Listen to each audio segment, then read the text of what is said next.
कोई संचलवा योजना 4 साल के बाद कैसे चली भोजनवा।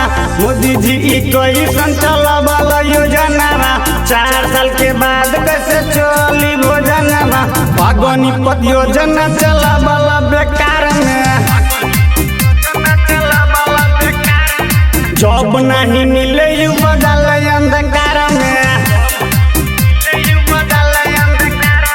मोदी जी कोई संचलवा योजना 4 साल के बाद कैसे चली भोजनवा।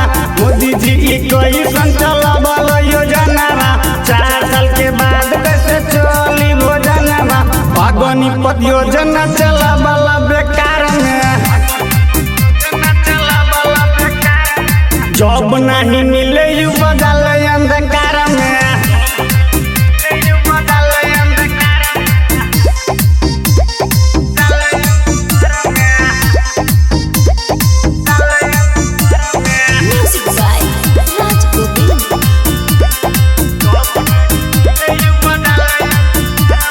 पहला की अपने में होई हम बरांड, देश में करावता रे रोज नया कांड।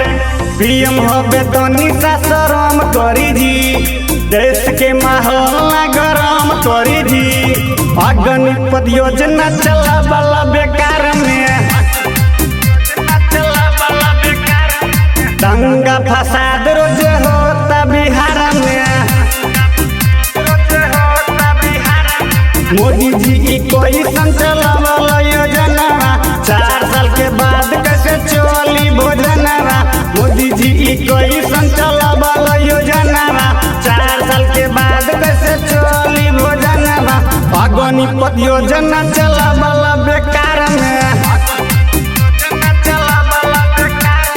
जॉब नहीं मिले युवा डाले अंधकार में।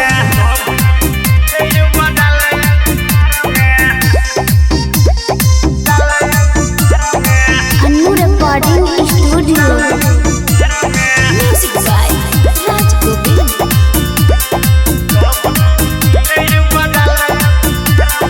देश के शान होला यार जवान, 4 साल के करबो जिंदगी जियान।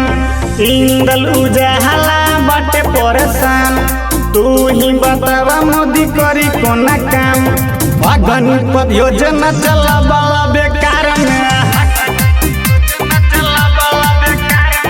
बहावल होता रोज बिहार में।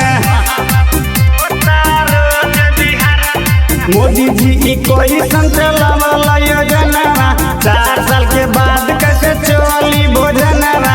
मोदी जी कोई संचलवा योजना 4 साल के बाद कैसे चली भोजनवा।